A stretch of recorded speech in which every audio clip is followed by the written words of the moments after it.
Bendiciones, mis amados, qué bueno volverles a ver. Bueno, estamos felices, contentos, no solamente con lo que el Espíritu Santo está haciendo con la palabra en la vida de nosotros, los que llevamos y corremos para que el Señor nos use y esta página puedas tú escucharla, verla, sentar a estudiarte con la palabra, sino que vemos como también nos está impactando la palabra del Señor. A veces pensamos que ya hemos pasado tantas veces por una escritura que ya no hay más que esculcar en ella, pero una vez se dispone la palabra y el corazón de uno para decirle: Señor, aquí me trajiste, háblame, dime. Ahí mismo comienza el Espíritu Santo a esculcar cosas que nunca habíamos visto. Y eso es lo que está haciendo el Espíritu de Dios con esta serie sobre el entusiasmo, el ánimo, aquel motor que debe de estar detrás de la actitud y que debe de estar configurado solamente en base a la fe. Porque el ánimo que uno recibe de parte del hombre, ese ánimo se va a cansar en algún momento, se va a fatigar, se va a detener, dependiendo de las circunstancias de quien te está animando. Pero cuando esa fortaleza, esa fuerza, ese esfuérzate un poco más, que no es que la mano de Dios viene a empujarte, sino que Él coloca dentro de ti una fuerza en tus huesos, en tus nervios, en tus músculos, en tu mente, en tu cerebro, en tu pensamiento. Eso hace una cosa sobrenatural que de momento te encuentras no solamente siendo resistente, que es resistir la fuerza contraria que te quiere atropellar, sino que tienes dentro de ti la constancia para seguir persistiendo con constancia y con esa paciencia que solo el Espíritu da, de que se va a retroceder, que la fuerza contraria está perdiendo la batalla. Y eso sucede muy a menudo cuando nosotros vemos que no somos nosotros los que estamos empujando. Tú puedes colocar aquí una barrera y colocar 5 o 6 personas corpulentas delante de ti y te van a arrastrar. Pero esas mismas 5 personas detrás de la misma barra y tú parado enfrente de ella, pero ya en esta vez viendo al Señor con todo su ejército, con todos sus ángeles, con el poder de Dios, con la fuerza de Dios, lo que va a manifestar a los que empujan es la gloria.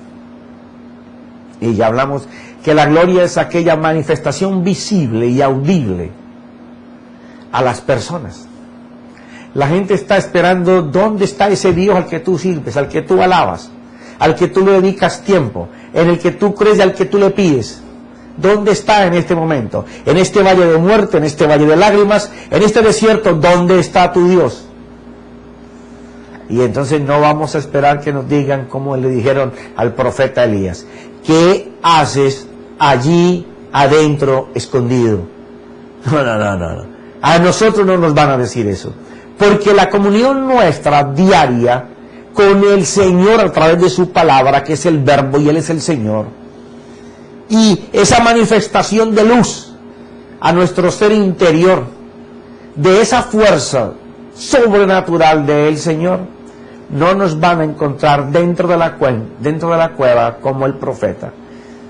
Y ni se nos va a preguntar: ¿qué estás haciendo allí? O qué largo va a ser el camino para ti. Ni nos van a decir: mira, por no creer y por no confiar, ahora lo que iba a ser para ti se lo tengo que entregar a Eliseo. No, lo nuestro va a ser nuestro. No hay nadie que nos lo pueda quitar. El Señor Jesús lo ganó para nosotros. Y esa fuerza debe de estar detrás de la actitud. Porque la fe tiene que tener una actitud de conquista, de batalla, de que tú te levantas todos los días con el entusiasmo y la expectativa de ver qué Dios va a hacer hoy.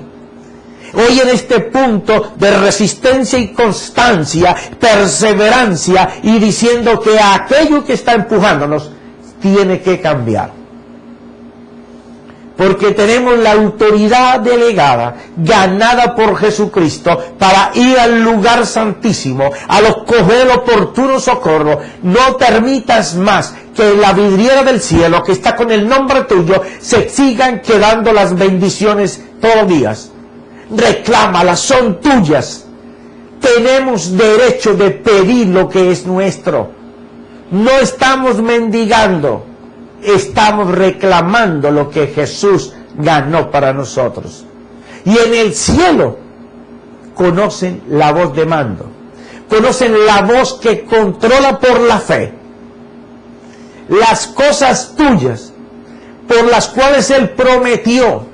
No es que estamos hablando que si las podemos tener. Él dice que por dos cosas Él lo va a hacer. Porque Él juró por sí mismo que lo que había prometido Él lo iba a hacer. Solo dos cosas puso: juramento, que es pacto, y promesa, que es obediencia. Porque si tú obedeces a la promesa, lo que Él juró que iba a hacer, que está dentro de ella, es tuyo. Comparábamos y veíamos como David, el uno posiblemente había crecido en una escuela profética, que era Elías, conocedor posiblemente de muchas de las cosas de las escrituras que estaban en ese tiempo, crecido como en aquel tiempo bajo una escuela profética. Tal vez no lo menciona la escritura, pero los profetas, casi la mayoría, estaban en contacto con escuelas proféticas. Pero David, solamente del aliento y la comunión con Dios, de él había esa manifestación de gloria constante. La gente podía decir que Jehová estaba con David por la gloria que se manifestaba en David. Profeta, ¿dónde está eso? Ay, qué bueno que levantaste la mano y me preguntaste. Eso apareció ahora en la escritura, pero vamos para allá. Primera de Samuel 16, creo que es. Vamos a ver si es así. Sí. Cuando mandaron a buscar a alguien para aquietar el espíritu que atormentaba al rey Saúl, uno de los sirvientes que estaban en el palacio ya tenían conocimiento de que había alguien en Israel que sobresalía por encima del resto del pueblo. Y en el pueblo se sabía quién era David. Y tenía 17 años, o 16. ¿Por qué? Porque la gloria de Dios se manifestaba en él. Una cosa es que sepamos mucho de escritura, de promesas, de reino. Hay gente que yo me pongo a hablar con ellos y me quedo con la boca así, de ver el conocimiento que tienen sobre el reino, sobre la herencia, sobre las promesas, sobre la vida. Pero cuando quiero mirar, porque ante tanta maravilla de palabras, quiero ver lo que han logrado en el Señor, tanto para ellos como para la comunidad, me doy cuenta que solo es conocimiento, sin fruto. O sea, conocimientos que no tiene aplicación de fruto, es religión. Porque cuando tiene aplicación con fruto, es sabiduría de Dios. Porque uno decide que una persona es sabio cuando, por ejemplo, en un momento de estos, en donde todo el mundo tiene terror por la crisis, pánico, angustia, no duermen, algunos hasta han llegado a matarse con ellos y su familia. Que tú salgas con una idea que dé un fruto, que dé un cambio, la gente lo va a mirar y dice: wow, qué sabio esa persona. De David hablaban de esa manera. Mira lo que dice la escritura ahí.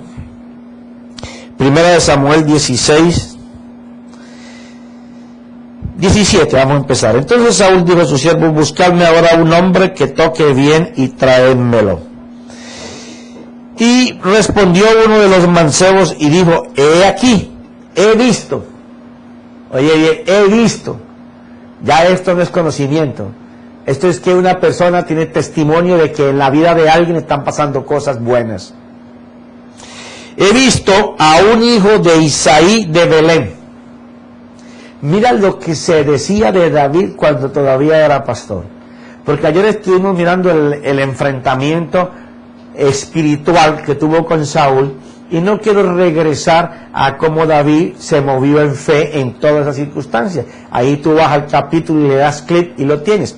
Pero ahora te quiero mencionar lo que la gente decía por la gloria de Dios que había visto sobre David. Profeta, usted me está diciendo que la gloria se ve. Sí, Señor. Si la gloria de Dios no se ve, entonces no hay hechos sobrenaturales.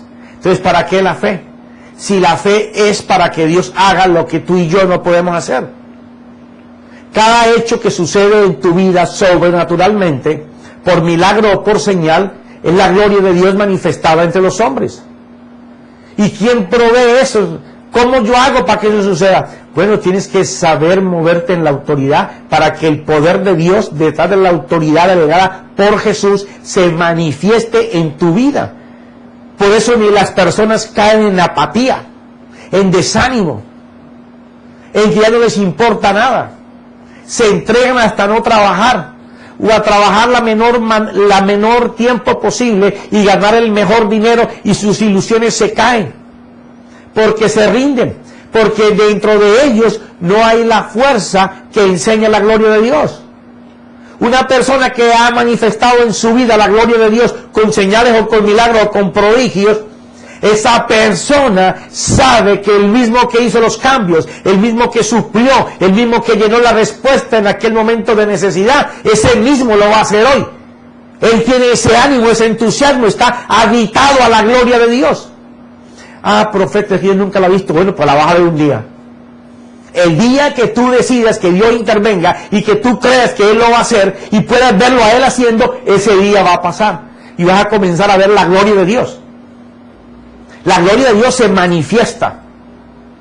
¿Qué es lo que hace que se manifieste la gloria? La autoridad que tú tengas para ir al reino.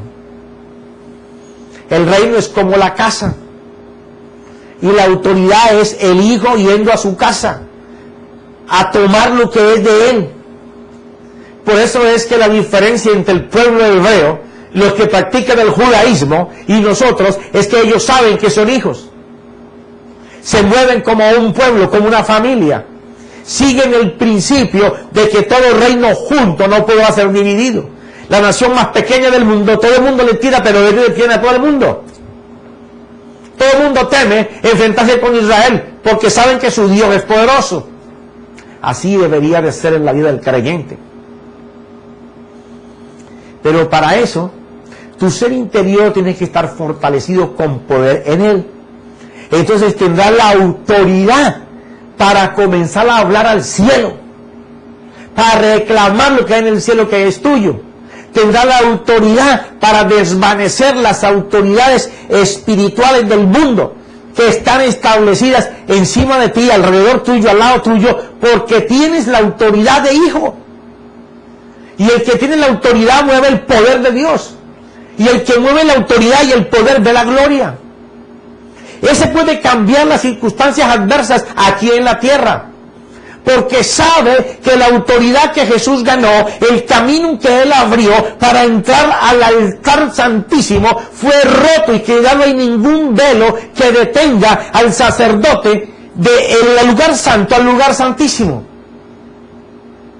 Tan pronto tú dispones en tu alma comunicarte con Dios y te separas para Dios, inmediatamente entras al lugar santísimo. Ya no hay división. Es como llamar a Dios y que Él esté listo para atenderte. Entonces ahí la autoridad de hijo, el saber ejercer esa autoridad, se mueve en el poder de Dios y verán la gloria.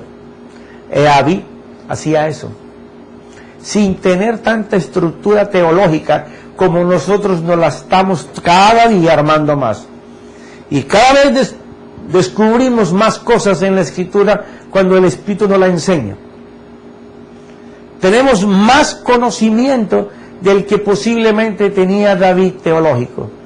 Pero David tenía el conocimiento de Dios. Sabía cómo ir a Dios, cómo hablar con Dios, cómo hacer operar la mano de Dios.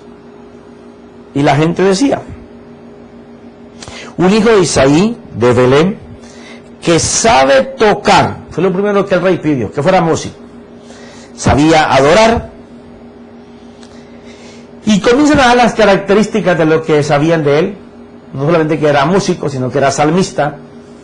Que cuando él cantaba como que se paraba la atmósfera, como que del cielo se abría, como que los ángeles se asomaban a mirar, porque es lo que dice la Escritura, que los ángeles anhelan oír y ver lo que la iglesia habla y hace. Eso David lo sabía hace muchos miles de años atrás, y nosotros apenas estamos en pañales con esto. Que sabe tocar, que es poderoso y valiente. Cuando habla de que es poderoso, está hablando de que él tiene dominio, que tiene mando, que es activo, que es fuerte, pero que es eficaz. ¿Te gustó eso? Valiente. Una de las características de aquel que está en autoridad y mando es que no teme, porque el amor de Dios que está en él no le permite temer. Cuando las cosas vienen a asustarlo, a meterle miedo, sabe que no vienen de Dios, vienen del diablo. Lo mejor que le puede pasar a un hijo de Dios que aprende a conocer como Dios lo conoce a él, es que inmediatamente los temores, el miedo, el susto, las posibilidades que por presunción pensamos que nos van a pasar, desaparecen. Porque sabemos quién está con nosotros. Que es valiente, un hombre de guerra. ¡Wow! O sea, ya David era reconocido como un hombre probado. Un hombre de guerra es un hombre que ha ganado batallas.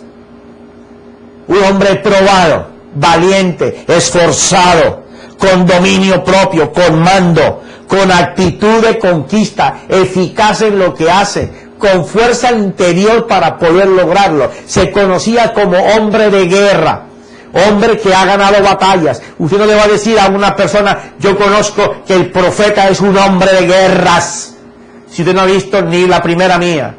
Usted testifica eso cuando me ha visto vencer batallas. Ajá. Eso ya se decía de David a la juventud de 16, 17 años. Y dice, valiente, un hombre de guerra, prudente en hablar. Ay, ay, ay. Aquí sí que fallamos. Gastamos mucho tiempo hablando el idioma que no es del cielo. Gastamos el tiempo hablando las cosas que el mundo natural habla, enredándonos en medio del estiércol del mundo. Profeta, eso es muy duro. Bueno, el apóstol Pablo dijo que había dejado todo eso por estiércol. Y si el Espíritu lo inspiró a escribir eso, ¿por qué yo tengo que decir menos? Antes debería de ponerle un moñito más para decir algo más. Se supone que la gloria y la gracia de Dios es más grande cada día, y que si el pecado aumenta, la gracia aumenta. Quiere decir que todo lo que viene que no sea de la boca de Dios es basura, es estiércol, viene del infierno. Si tú le pones el oído, pues tú no estás preparando tu ser interior para estar motivado, animado, fortalecido, para que tu actitud sea conforme a lo que tú hablas de fe. Hablamos de fe, pero no sucede nada. ¿Por qué? Porque lo que hablamos es cháchara. Sí, tú puedes hablar la palabra y ser cháchara en tu boca, porque no haces lo que hablas. Por eso no recibimos aunque pidamos, porque estamos hablando pero pensamos, ¿será que Dios lo hará? Ellos hablan creyendo que lo han creído, pero en el fondo saben que ni siquiera se imaginan que pueda pasar. Con David no pasaba eso. Un hombre prudente en su hablar, fuera de eso, imagínense, un hombre agraciado por Dios, bien parecido Pero aquí está lo que me encanta de este versículo número 18 de Samuel 16. Fuera de todos esos atributos que sabía tocar, que era músico, poderoso, valiente, un hombre de guerra, prudente en su hablar, hombre bien parecido, y el Señor está, no es que estaba, y el Señor está con él. ¿Ah? Qué bueno que los que nos conocen puedan decir, y el Señor está con él, y el Señor está con ella. ¿Por qué? Porque es prudente al hablar, porque le hemos visto ganar guerras, porque es poderoso. Cuando tú lo escuchas te das cuenta que hay autoridad. Cuando tú lo escuchas te das cuenta que hay dominio de Dios, que hay gloria de Dios. Tú lo has visto como alaba, como canta. ¡Wow! Parece que el cielo se abriera. Es valiente, esforzado. Y Dios está con él en todo lo que hace. Todo lo que pisa lo conquista y todo lo que pone su mano lo bendice. Eso es estar dentro de ti animado, fortalecido, esforzado. Tener esa pasión y ese entusiasmo que no decae. Porque estamos esperando con expectativa. Y expectativa buena de qué es lo que Dios va a hacer en medio de este momento en donde cada día tengo que saltar un obstáculo o mover una montaña con la fe que Dios me ha dado, y que la actitud esa de la fe que me dieron tiene un motor que la hace mover, que es que yo conozco que detrás de mi actitud está el poder de Dios. Entonces me comienzo a hablar y a mover en la autoridad de Dios, como lo hacía David. Mira lo que Pablo le recomienda a su hijo Timoteo. Déjame tomar agüita.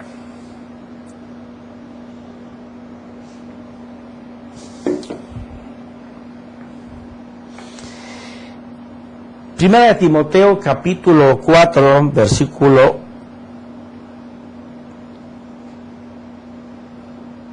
13. Entre tanto que llego, le dice Pablo a Timoteo, ocúpate en la lectura de las Escrituras, la exhortación y la enseñanza. No descuides el don espiritual que está en ti, que te fue conferido por medio de la profecía, con la imposición de manos del presbítero. Reflexiona sobre estas cosas, dedícate a ellas, para que tu aprovechamiento sea evidente a todos. Ten cuidado de ti mismo, de la enseñanza y de la enseñanza. Persevera en estas cosas, porque haciéndolo asegurarás.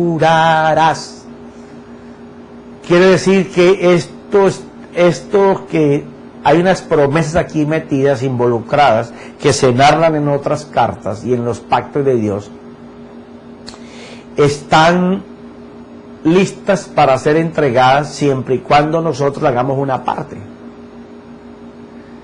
Profeta, eso me suena como a obra y estamos en la gracia.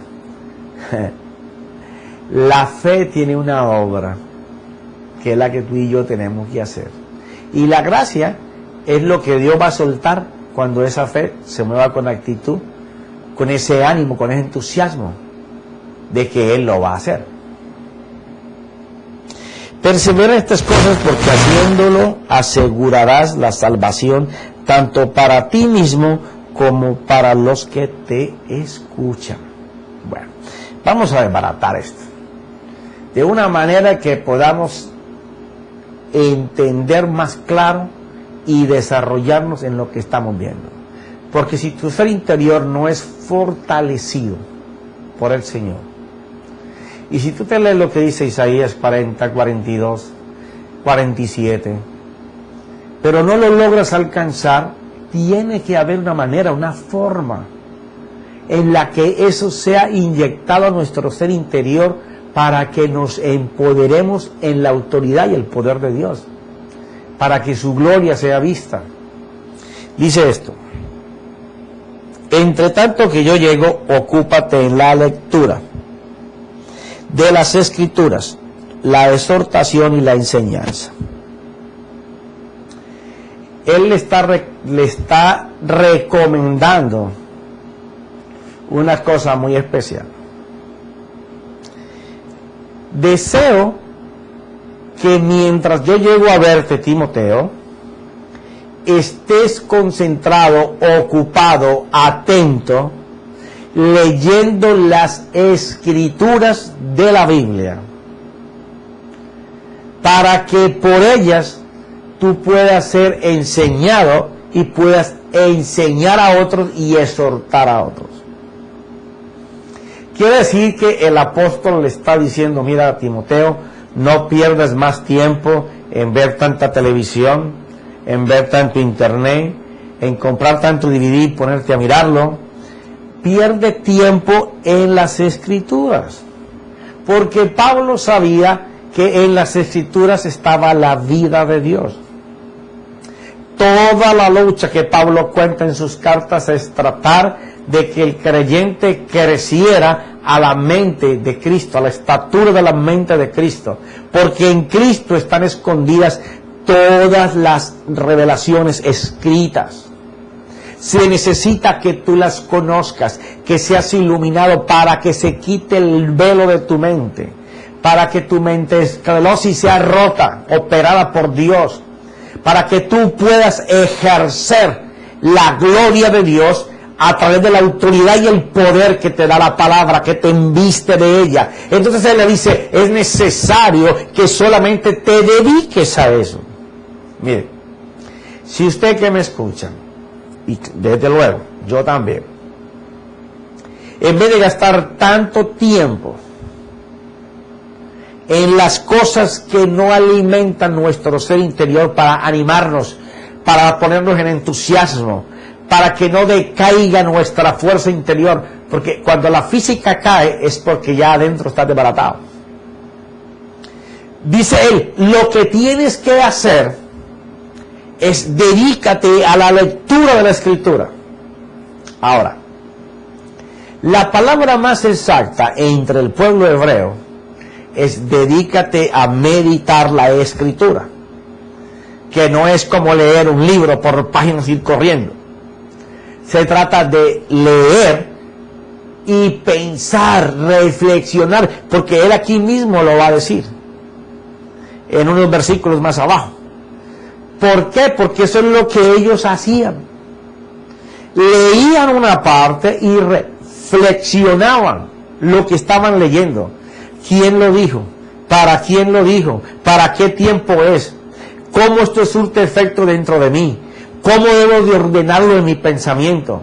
¿Cómo debo de hablarlo y cómo debo de actuar esto en mi vida? Estaba pesando el conocimiento de Dios para que se convirtiera en sabiduría en su vida. Entonces él le dice: mira, dedica tiempo a eso, porque en las Escrituras está escondida la salvación tuya. No solamente vas a aprender, sino que vas a poder enseñar a otros, exhortar a otros para que hagan esto. Entonces después le comienza a hablar de que esto es un don de Dios en la vida de él, y que el concilio, la iglesia, el presbítero habla, la gente que estaba reunida cuando se juntaban para hablar de las Escrituras, reconocían que en Timoteo había un don de Dios.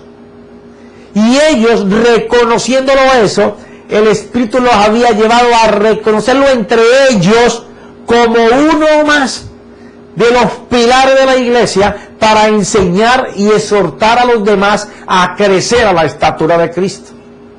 Y entonces en el versículo que sigue, él dice lo siguiente: no descuides el don espiritual. El no descuidar es ejercítalo. Trabaja con las armas que Dios ha puesto en tu mano y en tu corazón. Ejercítalos. No descuides el don espiritual que está en ti, lo que te comentaba. que te fue conferido por medio de la profecía. Quiere decir que se levantó a alguien y en profecía reconoció lo que el Espíritu quería hacer delante del concilio, de la gente líder de la iglesia, llamando a Timoteo para el servicio. Porque a mucha gente se le llama para el servicio, pero en ese momento se sienten que están en el cielo. Pero después los afanes de la vida, la necesidad de la vida, lo quita del llamado que Dios le ha hecho, olvidándose de ir a las Escrituras, donde está la enseñanza para él, la enseñanza y la exhortación para los demás.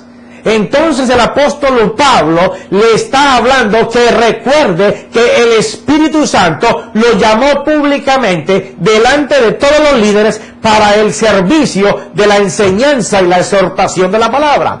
Y entonces le dice que fue conferido por medio de profecía con la imposición de manos del presbítero. Y el renglón que sigue dice lo siguiente: reflexiona sobre estas cosas, dedícate a ellas para que tu aprovechamiento sea evidente a todos.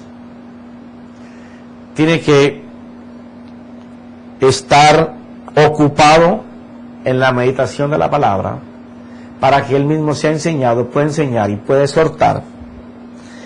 Y le dice que tiene que estar reflexionando y dedicado a esas palabras que él está leyendo.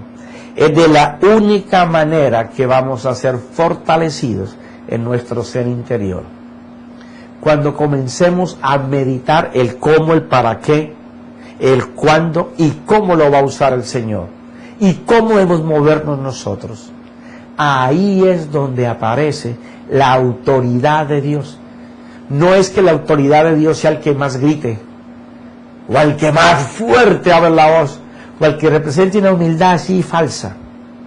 No, es el que permita que el poder de Dios se manifieste a través de lo que él confiesa. Pero eso lo veremos en el próximo clip. Ahora que el Espíritu Santo haya hablado a tu corazón y que las palabras del Señor, de mi Cristo, te redargullan y te pongan a reflexionar.